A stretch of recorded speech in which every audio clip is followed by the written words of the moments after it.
जीवन का हर क्षण निर्णय का क्षण होता है। प्रत्येक पद पर दूसरे पद के विषय में कोई निर्णय करना ही पड़ता है और निर्णय अपना प्रभाव छोड़ जाता है। आज किए गए निर्णय भविष्य में सुख अथवा दुख निर्मित करते हैं, ना केवल अपने लिए, अपने परिवार के लिए भी, आने वाली पीढ़ियों के लिए भी। जब कोई दुविधा सामने आती है तो मन व्याकुल हो जाता है, अनिश्चय से भर जाता है। निर्णय का वो क्षण युद्ध बन जाता है, युद्ध भूमि। अधिकतर निर्णय हम दुविधा का उपाय करने के लिए नहीं, केवल मन को शांत करने के लिए लेते हैं। पर क्या कोई दौड़ते हुए भोजन कर सकता है? नहीं। तो क्या युद्ध से जूझता हुआ मन कोई योग्य निर्णय ले पाएगा?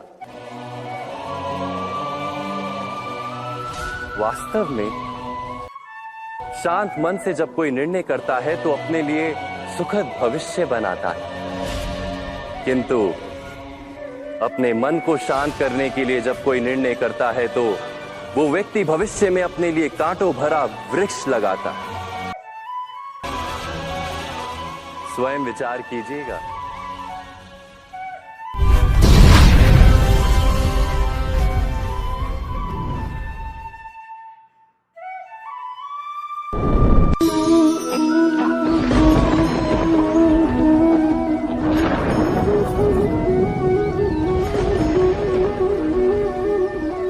शकुनों और पूर्वाभासों के आधार पर हम भविष्य के सुख दुख की कल्पना करते हैं। भविष्य के दुख का कारण दूर करने के लिए हम आज योजना बनाते हैं, किंतु कल के संकट को आज निर्मूल करने से हमें लाभ मिलता है या हानि पहुंचती है, ये प्रश्न हम कभी नहीं करते। सत्य तो ये है कि संकट और उसका निवारण सात जन से, व्यक्ति के लिए भी और सृष्टि के लिए भी।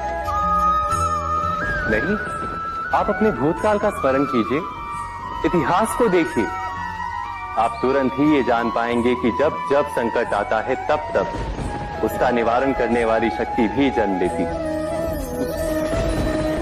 यही तो जगत का चलन है। वस्तुतः संकट ही शक्ति के जन्म का कारण है। प्रत्येक व्यक्ति जब संकट से निकलता है तो एक पद आगे बढ़ा होता है, अधिक चमकता है, आत्मविश्वास से अधिक भरा होता है, न केवल अपने लिए अपितु विश्व के लिए भी। क्या ये सत्य नहीं? वास्तव में संकट का जन्म है एक अवसर का जन्म, अपने आप को बदलने का, अपने विचारों को ऊंचाई पर करने का अवसर, अपनी आत्मा को बलवान और ज्ञान मंडित बनाने का अवसर। जो ये कर पाता है उसे कोई संकट नहीं होता, किंतु जो ये नहीं कर पाता वो तो स्वयं एक संकट है विश्व के लिए। विचार कीजिए।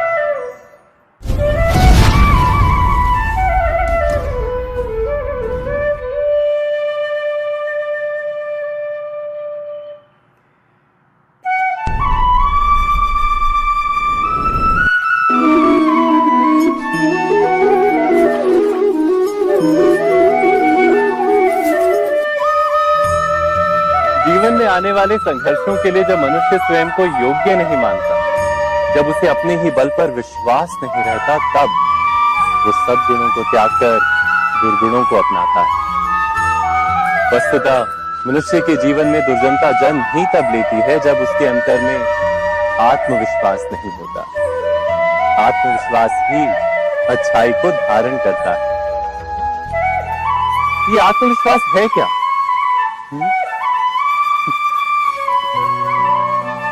जब मनुष्य ये मानता है कि जीवन का संघर्ष उसे दुर्बल बनाता है, तो उसे अपने ऊपर विश्वास नहीं रहता।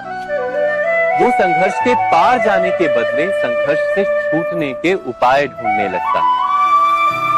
किंतु जब वो ये समझता है कि ये संघर्ष उसे अधिक शक्तिशाली बनाते हैं, ठीक जैसे व्यायाम करने से देह की शक्ति बढ़ती, तो प्रत्येक संघर्ष के साथ उसका उत्साह बढ़ता है। अर्थात आत्मविश्वास और कुछ भी नहीं, मन की स्थिति जीवन को देखने का दृष्टिकोण मात्र है, और जीवन का दृष्टिकोण तो मनुष्य के अपने वश में होता है। स्वयं विचार कीजिए।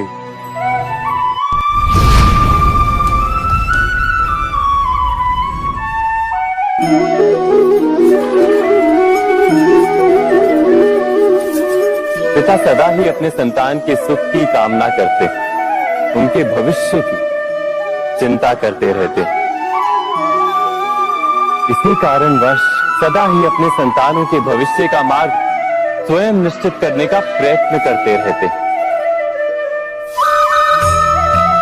जिस मार्ग पर पिता स्वयं चला है, जिस मार्ग के कंकर पत्थर को स्वयं देखा है, मार्ग की छाया, मार्ग की धूप को स्वयं जाना है, उसी मार्ग पर उसका पुत्र भी चले, यही इच्छा रहती है हर पिता की। निस्संदेह उत्तम भावना है ये, किंतु 3 प्रश्नों के ऊपर विचार करना हम भूल ही जाते हैं।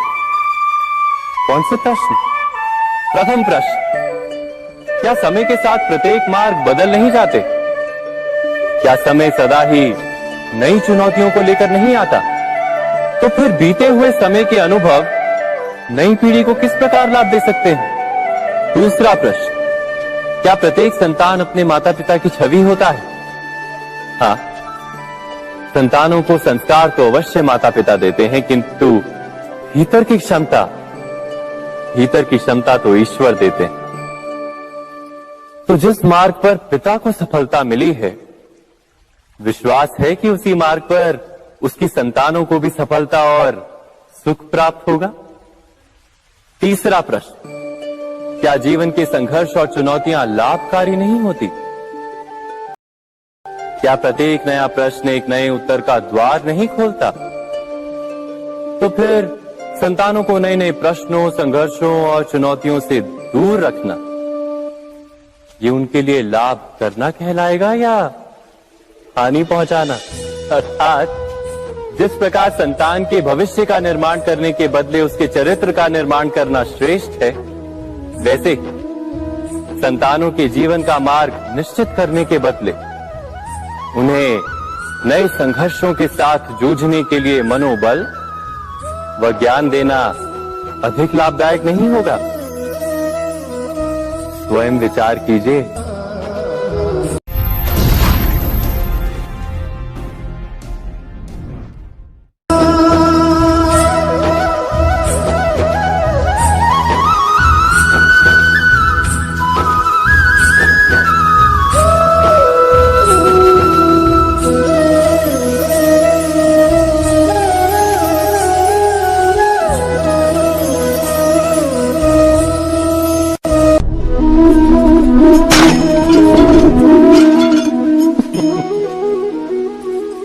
कभी कभी कोई घटना मनुष्य के जीवन की सारी योजनाओं को तोड़ देती और मनुष्य उस आघात को अपने जीवन का केंद्र मान लेता।